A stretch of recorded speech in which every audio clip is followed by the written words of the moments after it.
Kalau langsung lanjutkan. Aku bahasnya nanti dulu ya. Jadi saya sudah melakukan perundingan yang cukup sulit di antara 4 orang dari kaum kebangsaan pihak nasionalis dan 4 orang dari kaum keagamaan pihak Islam. Maka pada tanggal 22 Juni 1945 Panitia 9 kembali bertemu menghasilkan rumusan dasar negara Republik Indonesia yang kemudian dikenal sebagai Piagam Jakarta atau Jakarta Charter. Jadi Panitia 9 itu buatnya itu Piagam Jakarta atau Jakarta Charter. Yang pada waktu itu disebut juga sebagai Gentleman Agreement. Setelah itu sebagai ketua panitia 9, Insinyur Soekarno melaporkan hasil kecil panitia kerja yang dipimpinnya kepada anggota BPUPKI berupa dokumen perancangan asas dan tujuan Indonesia Merdeka yang disebut dengan Piagam Jakarta. Itu disebut sebagai Piagam Jakarta itu. Menurut dokumen tersebut, dasar negara Republik Indonesia adalah sebagai berikut. Ini yang pas ini ya, apa namanya? Piagam Jakarta. Panitia 9 pada tanggal 22 Juni 1945. Ketuhanan dengan kewajiban menjalankan syariat Islam bagi pemeluk-pemeluknya. Kemanusiaan yang adil dan beradab, persatuan Indonesia, kerakyatan yang dipimpin oleh hikmat bijaksanaan dan permusyawaratan perwakilan, dan keadilan sosial bagi seluruh rakyat Indonesia. Nah, terus rancangan ini itu diterima untuk selanjutnya dimatangkan dalam masa persidangan BPUPKI yang kedua, yaitu yang diselenggarakan pada 10 Juli sampai 17 Juli. Yang ketuanya yaitu Widyadiningrat. Aku lupa sih namanya siapa. Dr. Rajiman Widyadiningrat bukan sih? Nah iya, Dr. Rajiman Widyadiningrat. Atau yang merupakan ketua BPUPKI.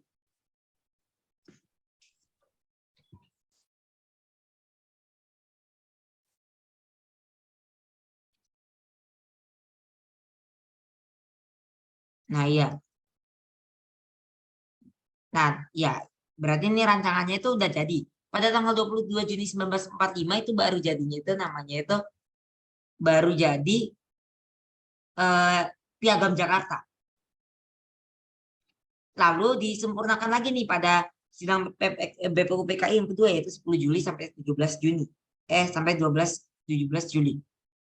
Nah, terus pada tanggal 17 Agustus 1945 diumumkan proklamasi kemerdekaan Indonesia oleh Insinyur Soekarno dan Muhammad Hatta. Kemudian sehari setelahnya kemerdekaan Indonesia mengadakan sidang. Jadi kemudian sehari setelah kemerdekaan PPKI mengadakan sidang. Sidang tersebut dilakukan selama 3 kali yaitu pada tanggal 18, 19, dan 22. Hasil sidang PPKI 18 Agustus 1945. Mengesahkan Undang-Undang Dasar 1945, memilih Insinyur Soekarno sebagai Presiden dan Muhammad Hatta sebagai wakilnya, dibentuk Komitmen Nasional atau Indonesia Pusat (KNIP) untuk membantu tugas Presiden sementara sebelum dibentuknya MPR dan DPR. Dengan disahkannya UUD 1945 oleh PPKI, maka secara otomatis ditetapkan pula dasar negara Pancasila sebagaimana tercantum dalam pembukaan UUD 1945, sehingga dapat disimpulkan bahwa penetapan Pancasila sebagai dasar negara yang dilakukan oleh PPKI pada 18 Agustus 1945. Jadi Pancasila disahkan bersamaan dengan pengesahan UUD 1945 yang dilakukan oleh PPKI 1 hari setelah kemerdekaan atau 18 Agustus 1945.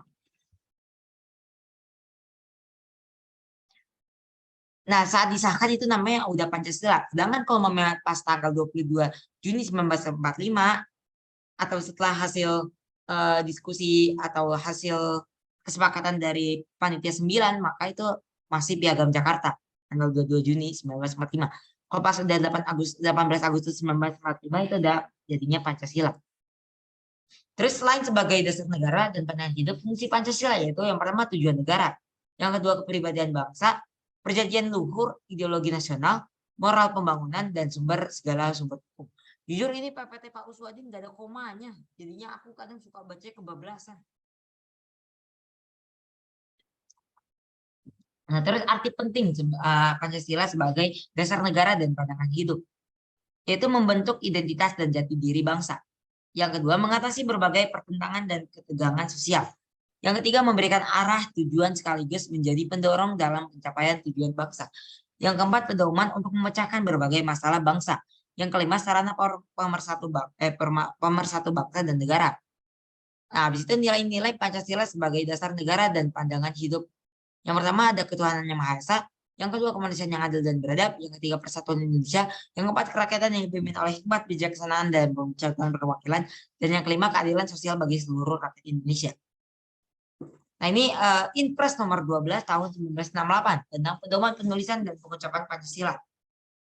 Yaitu ketuhanan yang Maha Esa, kemanusiaan yang adil dan beradab, tiga persatuan Indonesia, yang keempat rakyat yang dipimpin oleh hikmat bijaksana ada persyaratan perwakilan, dan yang kelima keadilan sosial bagi seluruh rakyat Indonesia. Jadi di Inpres nomor 12 tahun 1968 sudah diatur tentang pedoman penulisan dan pengucapan Pancasila. Nah, terus membiasakan diri berperilaku sesuai nilai-nilai Pancasila di rumah, di sekolah, di masyarakat, dan di lingkungan berbangsa dan bernegara. Oke, aku masuk ke materi yang saya masuk ke Pancasila terangkuman ini. Ayo adik-adik dipilih ya adik-adik. Sebenarnya ya, coba ya kita bahas yang ini dulu. Ada banget PPT-nya ya. Ah iya. Kita bahas tentang telah Pancasila sebagai dasar negara dan pandangan hidup bangsa. Kedudukan, fungsi, dan arti Pancasila. Pancasila sebagai dasar negara, Pancasila sebagai pandangan hidup bangsa, Pancasila sebagai kepribadian bangsa, Pancasila sebagai perjanjian luhur, Pancasila sebagai sumber dari sumber segala hukum. Kan sumber hukum itu kan UUD 1945, tapi sumbernya itu UUD 1945 dari Pancasila. Dan Pancasila sebagai ideologi bangsa. Nah, di sini ini pertemuan Soekarno. Coba ya, bisa ditonton nggak? Ya, nggak ada lagi. Harus dari Pak Reja. Pokoknya singkatnya Soekarno itu berpidato pada PBB. Soekarno nyinggung tentang perang dingin antara blok barat dengan blok timur, atau dengan singkatnya dengan Amerika dengan Uni Soviet. Nah, itu dia Soekarno nyinggung tentang mereka itu berdebat, mereka itu terjadi perang dingin gara-gara mereka apa ya, bisa terjadi perang dingin karena perbedaan ideologi atau pemahaman. Dan Soekarno menegaskan bahwa Indonesia merupakan Indonesia itu memiliki ideologi sendiri, yaitu Pancasila, yang bukan ideologi komunis maupun liberalis. Maka dari itu Soekarno sangat amat menekan dan membanggakan Pancasila, yang merupakan yang ideologi bangsa Indonesia itu sendiri. Nah, ideologi dunia itu ada dua, yaitu ada sosialisme. Ini bukan kapitalisme ataupun sosialisme. Kapitalisme ini bukan ideologi, tapi hukum ekonomi atau ideologi dalam ekonomi. Tapi kalau sebenarnya ini juga masuknya kayak ideologi ya. Ideologi dunia itu ada kapitalisme dan sosialisme, ada juga komunisme dan liberalisme.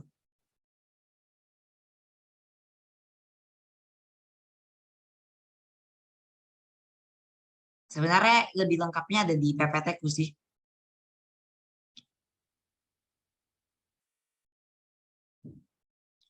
Aku kayaknya bahas PPT-ku aja deh. PPT bersama. Kita bahas PPT yang ini. Rangkuman materi PPKN. Ini aku ngambilnya cuma ngebahas yang Pak Reja ya. Kan kalau namanya Pak Reja itu kan startnya dari yang ini ya, ideologi dunia. Sedangkan kalau kita itu mulai dari ini Pancasila.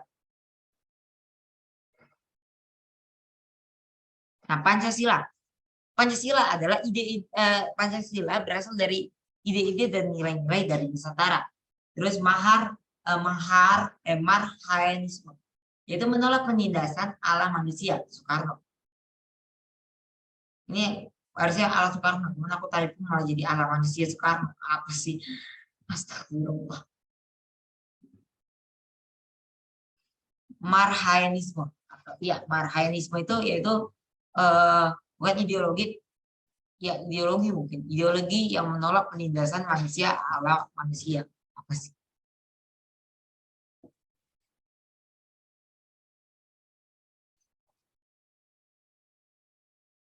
Nah ya, Marxisme adalah ideologi yang menentang penindasan manusia atas manusia. Oh ya betul. Dan bangsa atau bangsa atas bangsa. Ideologi ini dikembangkan oleh Presiden pertama Indonesia yaitu Insinyur Soekarno dari pemikiran Marxisme yang diterapkan sesuai natur dan kultur Indonesia.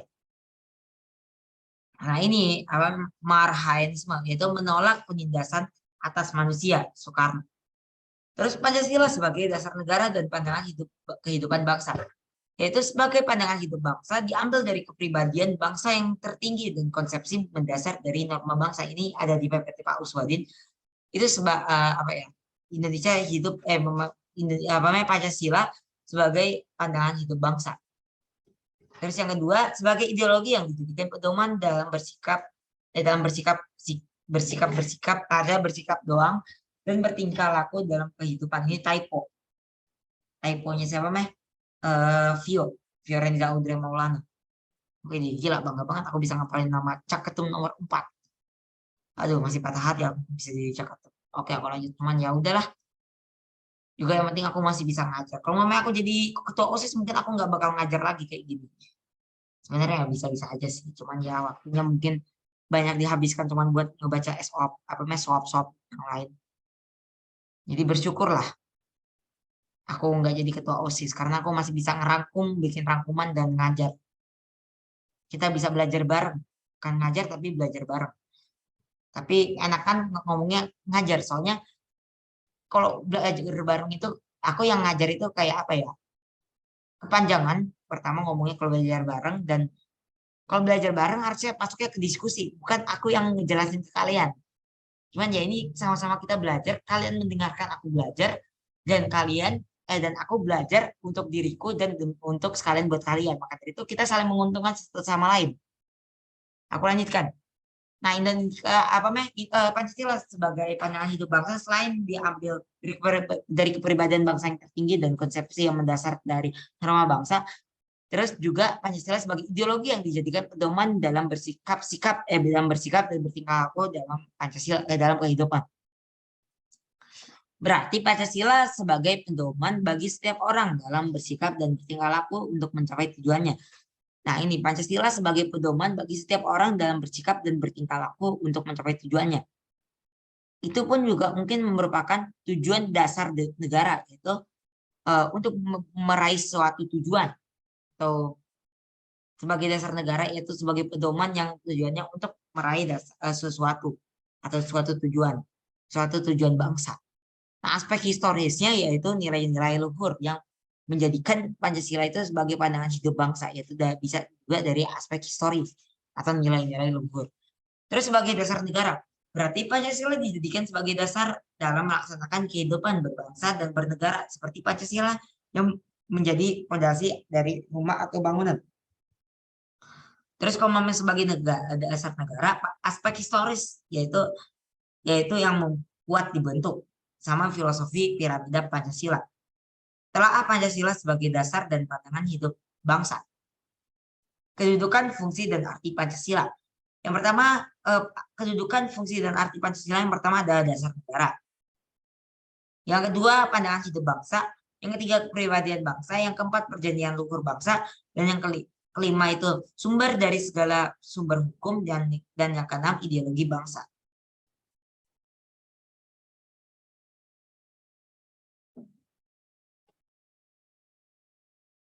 Piramida Pancasila. Dasarnya yaitu sila ke-1. Tujuannya yaitu sila ke-5. Jadi dasar dari piramida Pancasila ya sila ke-1. Dan tujuannya sila ke-5. Jadi nggak salah kalau mamanya ada yang naruh ini sila ke-5, yaitu sila ke-5 karena ini yang paling kecil, yaitu sebagai tujuannya. Jadi nggak salah kalau mamanya sila iya yang ke bawah gitu. Maksudnya nggak ditaruh di bawah gitu. Atau kalau mamanya di PPT Pak Reja itu lebih jelas. Nah, jadinya Pancasila, kebebasan demokrasi monopolit atau takeover negara, yaitu pasal 33 ayat 1. 2 dan 3. Ini merupakan dalam IPS juga ada nih di soal ulangan. Sekalian ini yaitu soal ulangan yang tentang ekonomi, pasal ekonomi yaitu ada di pasal UUD 1945 pasal 33 ayat 1 atau pasal 33 aja. Nah, jadinya sila-sila di Pancasila ini saling berhubungan. Contoh nih, sila 1 yaitu meliputi yaitu sila kedua, sila kelima, sila ketiga dan sila keempat. Sedangkan kalau mame sila kelima dia itu nggak memberikan apa-apa, namun sila kelima itu lebih banyak diberikan atau diliputi. Kalau mame di sini meliputi dan diliputi, kalau mame ini memberikan dan diberikan. Nah, ini meliputi dan diliputi. Jadi sila 1 itu kebanyakan meliputi sila 2, 3 dan 4 dan 5. Sedangkan kalau mame sila kelima yaitu diliputi. Jadi kalau mame sila 1 itu meliputi, sedangkan sila 5 itu kebanyakan diliputi atau semuanya diliputi. Dari sila 1, sila 2, sila 3, sila 4. Nah, ini nih. Jadi ada hubungannya nih. 1, 2, 3, 4. Jadi semuanya gitu. Dan sila kelima yaitu 1, 2, 3, 4. Jadi semuanya itu atau di dalam piramida yang di sini jadinya saling meliputi gitu. Meliputi dan diliputi. Kalau boleh aku copy terus aku pindahin ke PPT ku bakal jadi mantap. Jadi lebih mudah dipahami. Nah, jadi gini ya. Sila 1 itu meliputi. Sila 1 itu meliputi atau sebagai dasar dari sila 2, 3, 4, 5. Sedangkan kalau di sila 5 yaitu meliputi atau alasan kenapa harus apa ya? Atau apa ya? Meliputi itu kayak diliputi itu kayak apa ya? Aku lupa lagi. Diliputi itu kira-kira kayak apa ya? Meliputi dan diliputi. Diliputi itu kayak diberi dampak itu tujuannya untuk apa ya? Itu sebagai dasar atau tujuan bangsa yaitu keadilan sosial bagi seluruh rakyat Indonesia. Ini piramida Pancasila itu dasarnya yaitu sila ke-1, tujuannya sila kelima. Dan ini dari kayak monopoli yang ini take over pasal 33 ayat 1 dan Pancasila sila kelima keadilan sosial bagi seluruh rakyat Indonesia ini merujuk kepada komunisme. Ya, merujuk kepada komunisme. Udah kayak jangan. Aku nggak mau maksudnya kalau nanti kena copyright Pak Treja karena aku sudah mau meniru Pak Treja. Tapi itu merupakan gaya belajar Pak Treja. Maksudnya aku bisa menganalisis nih kenapa Pak Treja melakukan kayak gitu supaya penekanan pada momen-momen tertentu atau pada kalimat-kalimat tertentu itu bisa ditekankan dan jadi muridnya itu tahu nih apa nih yang ditekankan dari PPT ini yaitu Pancasila sila ke-1 sebagai dasar negara dan sila kelima itu sebagai tujuannya. Terus Indonesia juga walaupun memiliki ideologi Pancasila, tapi dalam Pancasila itu juga memiliki hukum-hukum komunisme. Salah satunya adalah sila kelima dan kebebasan. Itu demokrasi monopoli take over pasal 33 ayat 1. Maksudnya nggak salah gitu. Maksudnya ya memang seperti itu. Kita harus tahu dulu komunisme itu apa. Nih. Ayo, siapa yang mau baca? Komunisme. Karl Marx, political and economic doctrine that aims to replace private property and a profit-based economy with public ownership and communal control of at least the major means of production.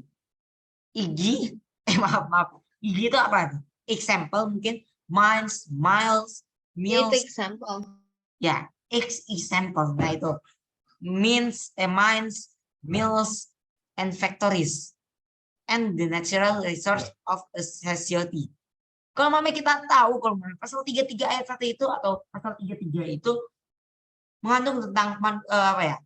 Pemerintah berhak memonopoli atau mengambil seluruh atau yang mengatur sumber daya Indonesia, sumber daya alam di Indonesia dari udara, air, tanah itu pemerintah. Jadinya ini sudah menjelaskan bahwa Indonesia ternyata juga termasuk bukan termasuk negara komunis tapi dalam Pancasila juga ada komunisme, yaitu Indonesia mengatur sumber daya alam yang ada di Indonesia dalam pasal 33 ayat 2 dan 3.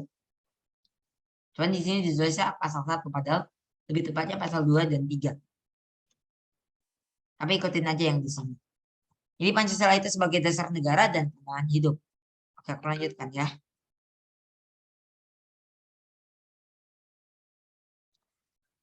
Nah, ini kapitalisme Adam Smith. Kayaknya bukan Adam Smith deh. Aku nyebutnya Adam Smith, bukan Adam Smith. Nah, ini telah Pancasila sebagai dasar dan pandangan hidup bangsa. Ini apa namanya? Piramida filosofi Pancasila atau filosofi piramida Pancasila.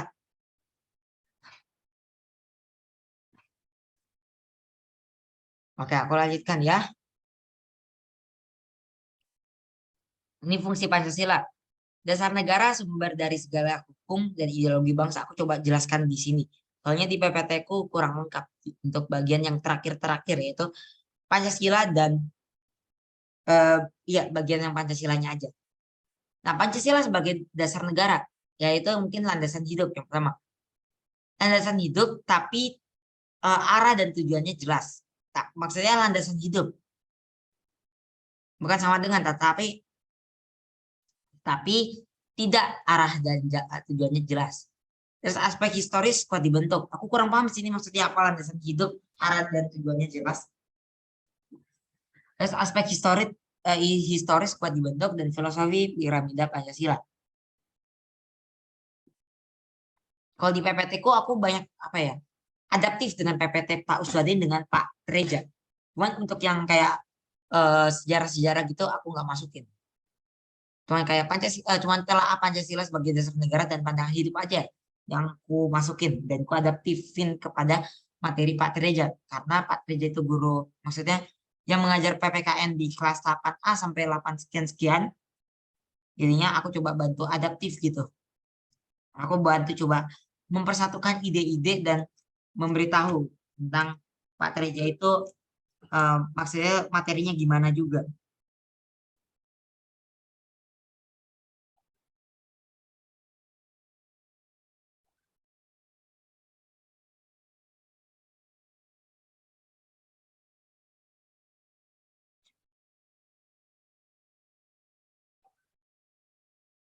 Tunggu ya, aku lagi ngajar.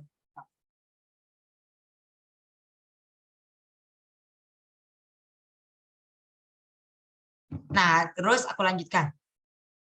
Di PPT Pak Treja itu ada yang namanya ini. Jadi Pancasila sebagai dasar negara. Nah, Pancasila sebagai pandangan hidup bangsa. Cara pandang, pedoman, dan arah. Terus aspek historisnya nilai luhur menghadapi masalah cita-cita bangsa. Nah, itu Pancasila sebagai hidup bangsa. Jadinya sebagai pandangan hidup bangsa. Nah, tes kepribadian. Siluet mana yang terlihat paling bahagia? Beda-beda. Cara pandang orang dan pedoman dan arahan itu beda-beda. Dan Pancasila sebagai yang mempersatukan pandangan-pandangan itu. Yang paling bahagia, kalau kata Pak Treja, mungkin yang nomor 4 itu membuang anaknya. Terus yang nomor 3 itu menjatuhkan diri. Atau mungkin ada yang minta gendong tapi ibunya nggak mau. Terus yang nomor 2 mungkin apa Apa sih yang itu? Yang mana? Yang tadi dibilang itu apaan sih? Yang tes kepribadian atau yang menghadapi masalah? Yang menghadapi masalah. Oh, yang menghadapi masalah. Pancasila sebagai pandangan hidup bangsa. Pokoknya ya sebagai ini apa namanya? Kayak sebagai pedoman dalam menghadapi masalah gitu. Iya, kayak acungan gitu. Misalnya si A sama si B bertengkar, kita musyawarah bla bla bla dan semacamnya gitu. Nah, ini baru BN. Nah, coba BN jelaskan aja. Aku cukup mendengarkan Nggak bisa. penjelasan BN. Ayo BN. Bendahara aja, bendahara. Oke, aku Ayo, lanjutkan. bendahara. Bercanda ya, ini nggak usah dianggap apa-apa. Ini bercanda dalam organisasi. Ya, mungkin begitu. Bukan bermaksud untuk mendiskriminasi, soalnya jujur aku juga kurang begitu. Kadang aku juga suka kontra dengan organisasi. Maksudnya arti organisasi itu apa, dan organisasi apalagi dalam sekolah, aku juga kadang suka pro dengan pernyataan-pernyataan siapa namanya, Pak Harman tentang organisasi sekolah. Yang akhir-akhirnya juga sekolah yang ngurus. Maaf. Aduh, bahaya nih di record. Semoga Pak Treja nggak nonton. Bisa didemis aku. Oke, aku lanjut. Ini bercanda ya. Antara Yang si yang PTS itu organisasi. organisasi. Iya, yang PTS tahun lalu. Oh ya, yang itu ya. Apa namanya? Soal yang posisi itu ya. Iya, yang jawabannya itu yang organisasi di sekolah itu OSIS. Pembantaian itu Kak Zeta.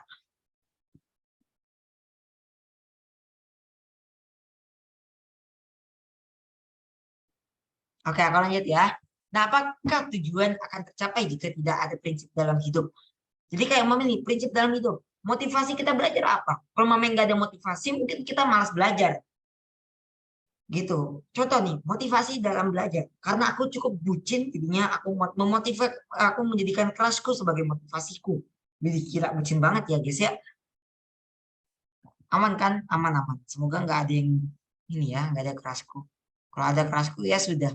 Get well soon diriku. Oke, aku lanjutkan. Terus, tapi jangan dicepuin ya adik-adik. Kita lanjutkan ya. Terus tujuan tercapai jika tidak ada prinsip dalam hidup. Jadi dasar negara itu bergantung juga dengan pandangan hidup. Jadi saling inilah apa namanya, saling melengkapi atau saling berhubungan satu sama lain antara dasar negara dengan pandangan hidup. Dasar negara itu memberikan pandangan hidup dan pandangan hidup itu memberikan maksudnya itu pandangan hidup juga memberikan pandangan maksudnya itu memberikan pendapat atau memberikan pandangan hidupnya itu sebagai dasar negara. Jadi dasar negara itu yang meliputi pandangan hidup tapi juga pandangan hidup itu yang menjadikan dasar negara itu sesuai dengan pandangan hidup. Gimana sih aku? Semoga dapat dimengerti. Kalau sulit dimengerti, semoga harimu tidak dimengerti. Oh, jangan bercanda. Terus Pancasila sebagai kepribadian bangsa. Kepribadian bangsa yaitu refleksi atau diri atau cerminan diri atau ciri-ciri. Kepribadian bangsa sama dengan kepribadian nasional. Contoh, orang Indonesia suka gotong royong. Itu termasuk kepribadian bangsa. Terus perjanjian luhur bangsa sama dengan perjanjian bersama disepakati dan dijalankan. Aku juga bahas latihan ya. Terus Pancasila sebagai sumber dari segala hukum. Sumber dari segala hukum yaitu sama dengan aturan perundangan tertulis dan tidak tertulis. Aturan yang mengatur perundang-undangan dalam UU nomor 15 tahun 2019 tentang perubahan terhadap UU nomor 12 tahun 2011 tentang pembentukan peraturan perundang-undangan. Jadinya udah diubah nih UU nomor 12 tahun 2011 jadi UU nomor 15 tahun 2019 yang tentang pembentukan peraturan dan atau perundangan atau perundang-undangan. Dan yang terakhir Pancasila sebagai ideologi bangsa. Konsep suatu berpikir seorang, golongan atau kelompok yang menjadi sistem dan memberi arah serta tujuan. Ideologi itu pemahaman atau pedoman atau pemikiran gitu. Nah, itu arti dari ideologi.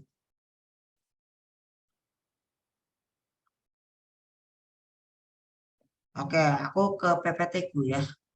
Lah, terus tadi aku buka PPT apa? Oh, sama ya PPT. Aku lanjutkan ya. Jadi kita udah tahu nih tentang telaah Pancasila. Sekarang kita masuk ke ideologi. Ideologi di dunia itu ada 4. Yaitu ada kapitalisme, yaitu Adam Smith bersamaan dengan liberalisme yang juga dicetuskan oleh Adam Smith. Dan sosialisme dan komunisme yang dicetuskan oleh Karl Marx. Yang dicetuskan oleh Karl Marx. Gila kucingnya lucu banget.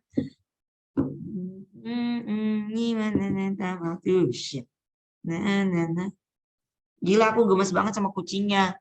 Kucingnya sangat gemoy. Matanya bulat. Masa kotak sih, Res? Matanya bulat banget, bunder. Aku pengen pasang di IG story, cuman berbahaya ya adik-adik. Jadi ini hanya untuk pribadi. Atau ya kucingnya gemes. Kenapa kucing ini gemes banget? Aduh, ini aduh bulat banget matanya. Gemesin. Oke, aku lanjut. Aku mulai. Nah, kita bahas kapitalisme. Lalu kita masuk ke sosialisme yang merupakan ideologi dalam ekonomi. Jadi ideologi ekonomi di dunia itu yang paling mendasar yaitu atau yang paling banyak itu kapitalisme dengan sosialisme. Nah, kapitalisme Adam Smith.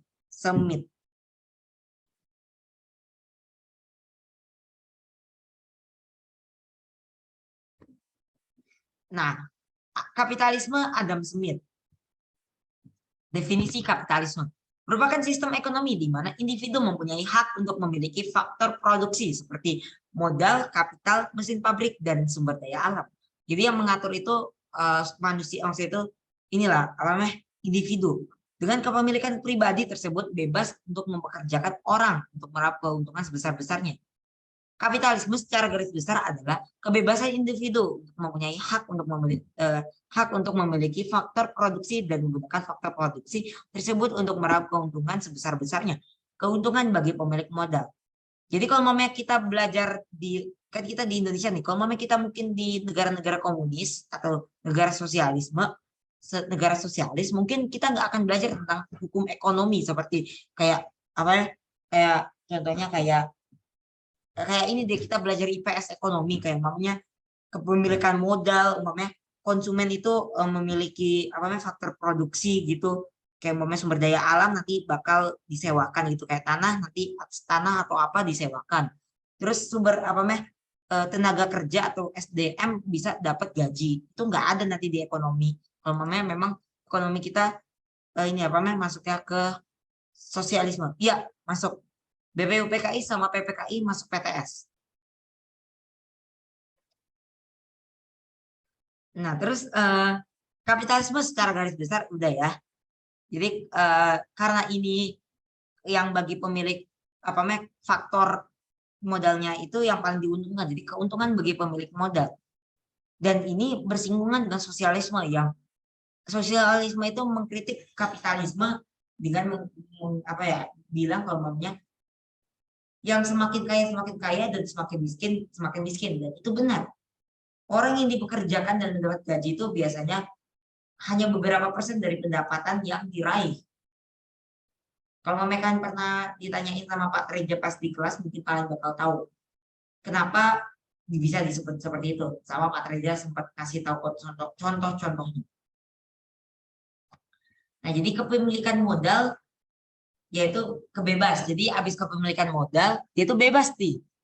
Kepemilikan modal memiliki kebebasan dan mendapatkan keuntungan atau profit base. Lalu sejahtera, yang muncul kerugian yaitu pekerja.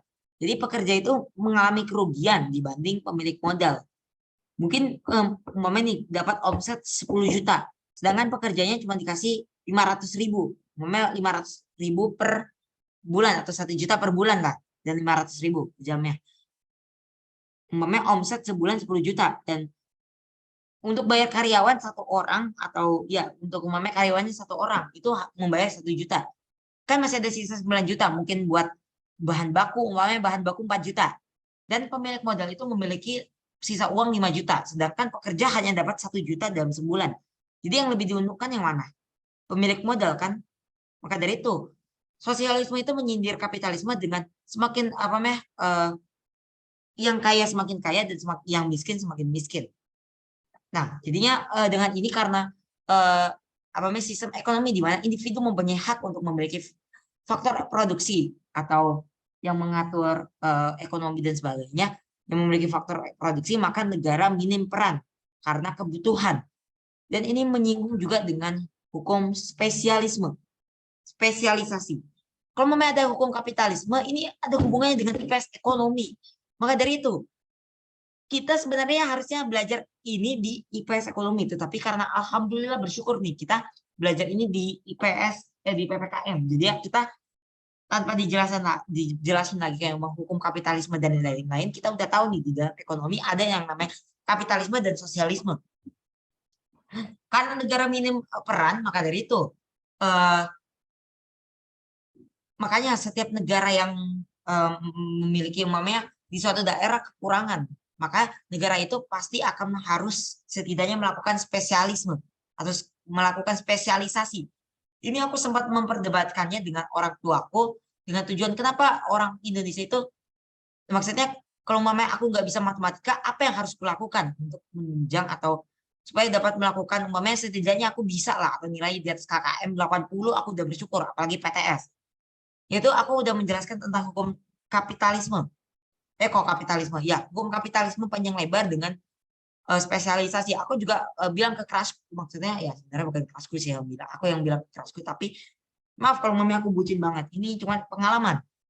Jadi kita apa ya, sering berbagi isi pikiran lah. Kalau memang nggak bisa matematika atau nggak bisa IPS, maka kita bisa melakukan spesialisasi, yaitu umpamanya aku ahli dalam IPS, mungkin aku bisa memperkembangkan, aku bisa mengembangkan lagi ilmu-ilmu IPS-ku, dan dia mengembangkan ilmu matematika yang saling melengkapi satu sama lain, dan itu yang disebut dengan spesialisasi kapitalisme Adam Smith.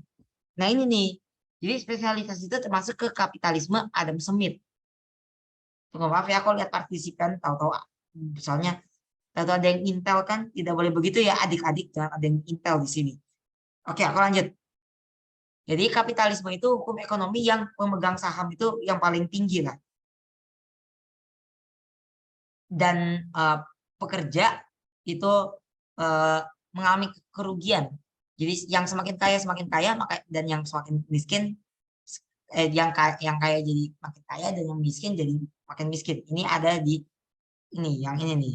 Nah ini, yang kaya semakin kaya dan yang miskin semakin miskin. Jadi kapitalisme juga berdasar dari buku Adam Smith, yaitu yang ini Wealth of Nation. Nah ini buku yang yang menjadi landasan kapitalisme dan liberalisme. Jujur aku seneng banget ada PPKN kayak gini, karena aku bisa ceramah panjang lebar. Aduh, ini Hirohito. Jadinya lawan dari kapitalisme yaitu sosialisme, Karl Marx. Nah, negara dominan. Maksudnya negara dominan gimana? Jadi self interest atau kita sebagai manusia, sebagai masyarakat, self interest ini apa ya? Aku lupa lagi. Ada yang ingat gak self interest ini apa?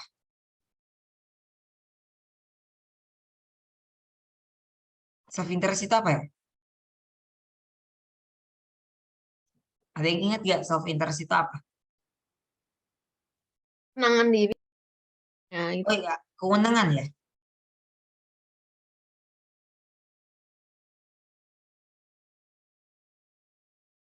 Iya kan, Ya, kewenangan pokoknya diri. keuntungan yang hanya mendukung diri sendiri gitu. Oke, makasih. Jadi self interest atau kewenangan diri itu, atau kayak ini kita dapat pendapatan, umpamanya dapat uang. Nah dari uang itu kita harus membayar pajak. Kalau pajaknya tinggi, nah itu berarti mungkin udah masuknya ke sosialisme. Pokoknya negara yang memiliki pajak mungkin juga bisa dibilang sosialisme. Tapi yang kalau pajaknya tinggi ya, kayak model Inggris, nah itu kan, atau negara-negara yang kesehatan rumah sakitnya itu gratis gitu. Kenapa gratis? Karena udah dibayar lewat pajak. Maka dari itu self interest atau kewenangan diri itu dibayar ke uang. Umpamanya kita dapat uang, punya uang, itu kita bayar pajak yang mahal, dan uang kita itu diatur oleh negara yang menyebabkan atau yang menghasilkan keadilan. Orang yang miskin bisa ke rumah sakit, umpamanya mau berobat nih ke rumah sakit milik negara, dia yang miskin itu bisa berobat ke rumah sakit milik negara, dan yang kaya mungkin juga bisa tanpa harus membayar. Jadi sama-sama nggak membayar, dan uangnya ya dari yang kaya atau yang self interest. Kalau mamanya yang kapitalisme itu yang memberdayakan, yang memiliki keuntungan atau yang memiliki faktor produksi atau yang memiliki modal, sedangkan kalau yang ini adil, jadi yang memiliki modal harus membayar pajak yang lebih, dan pajak itu menjadi negara yang otomatis negara dominan, karena pajak itu yang menyebabkan atau yang bisa yang bisa membuat keadilan. Yang miskin itu bisa merasakan fasilitas-fasilitas publik maupun kesehatan, dan yang kaya juga bisa ini masuk ke rumah sakit atau berobat, rumah sakit nih penerapannya secara gratis, jadi sama-sama gratis. Yang uangnya itu berasal dari self interest atau kekayaan pemilik modal yang dibayarkan melalui pajak dan negara yang mengatur. Jadi adil kan? Jadi semua kalangan bisa berobat ke rumah sakit. Jadinya adil. Begitu. Itu sosialisme Karl Marx. Ini kan sisa 1 menit, jadi kita habisin dulu ya. Kita ini dulu, cukupin dulu.